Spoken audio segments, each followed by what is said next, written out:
एक बड़ी हैरान कर देने वाली खबर आ रही है राजस्थान के उदयपुर, झीलों की नगरी उदयपुर से। वहां एक आईटी फर्म में काम करने वाली आईटी मैनेजर के साथ दुष्कर्म हो जाता है। ये दुष्कर्म होता है 20 दिसंबर 2025 की रात को। अब दरअसल 21 दिसंबर 2025 सवेरे जब ये आईटी फर्म की जो मैनेजर होती है वो उठती हैं तो देखती हैं कि उसके कानों की जो रिंग है वो गायब है।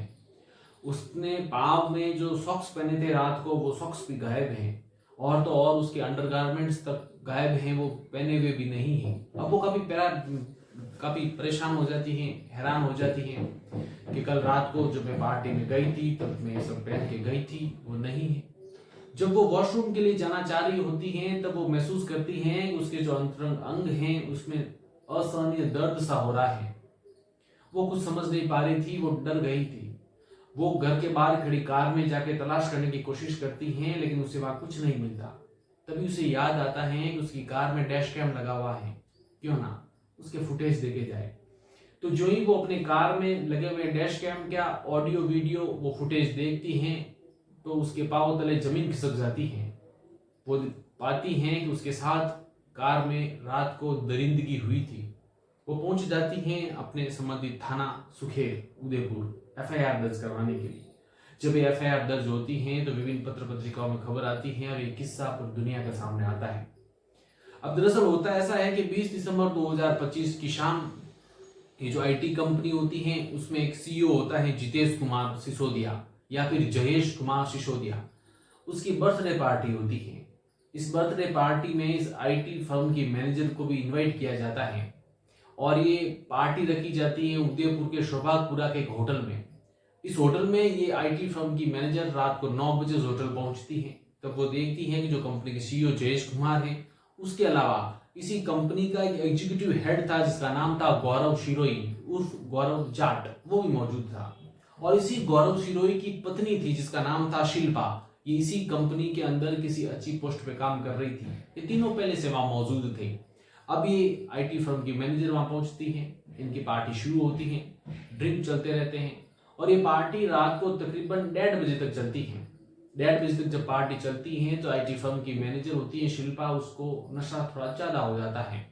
तो ये जो आईटी फर्म की मैनेजर को नशा ज्यादा होता है तो उसके बाद इनके साथ जो काम करने वाली शिल्पा होती है वो उसे सहारा देती है कार तक लाने के लिए। तभी कार में पहले से मौजूद होते हैं जयेश कुमार और ये गौरव जाट। ये दोनों कार में पहले से मौजूद होते हैं। अब चारों उस कार में सवार होते हैं और कार वहां से रवाना हो जाती है इस आईटी मैनेजर को उसके घर छोड़ने के लिए। अब रात के अंधेरे में ये कार कुछ दूरी तक चलती है, उसके बाद एक कार एक जगह पर रुकती है। फिर वहां से ये लोग कुछ स्मोकिंग की चीजें, सिगरेट वगैरह खरीदते हैं और कार के अंदर स्मोकिंग करते हैं। ये जो आईटी मैनेजर होती है उसको कभी नशा हो रखा होता है तो उसे भी जबरदस्ती सिगरेट पिलाई जाती है। सिगरेट पीने के बाद ये बेसुध सी हो जाती है और उसके बाद चलती हुई कार में उसके साथ छेड़छाड़ होना शुरू हो जाती है।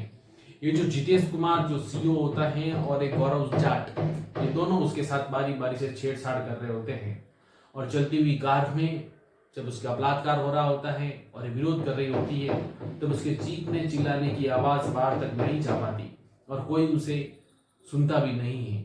अब दुख और हैरानी की बात तो ये है कि उस वक्त गाड़ी के अंदर शिल्पा एक महिला स्वयं मौजूद थी और उसका पति गौरव जाट भी छेड़छाड़ कर रहा था, बलात्कार कर रहा था, लेकिन इसकी पत्नी ने भी उसे रोकने की कोशिश नहीं की। अब ये सारे फुटेज हैं वो देखती हैं तो परेशान हो जाती हैं। सुकेर के थाने में जाती हैं, वहां ये पूरा फुटेज देती हैं। इसी फुटेज के आधार पर जो पुलिस जो है ये जयेश कुमार सिसोदिया, गौरव जाट और शिल्पा, इन तीनों को गिरफ्तार कर लेती है और जो आईटी मैनेजर जो पीड़िता होती हैं उसका मेडिकल करवाती है। मेडिकल में भी ये बात सामने आ जाती है कि उसके अंतरंग अंग के साथ छेड़छाड़ हो रखी है। अब ये सब के सब जेल की हवा खा रहे हैं। तो देखिए आज की जो हैरान परेशान कर देने वाली घटना है वो यही थी। इस घटना के बारे में आपके क्या विचार है, कमेंट सेक्शन खुला है, दिल खोल कर कमेंट कीजिएगा। इस कहानी को आपने यहाँ तक सुन ही लिया है तो इसको लाइक करना ना भूलिएगा, इस चैनल को सब्सक्राइब कीजिएगा, अपने फ्रेंड्स एंड फैमिली से शेयर जरूर कीजिएगा और इसे आप फेसबुक पर देख रहे हैं तो इसे फॉलो करना ना भूलिएगा। मिलते हैं इस तरह की नई कहानी में, तब तक अपना ख्याल रखिएगा। शुक्रिया।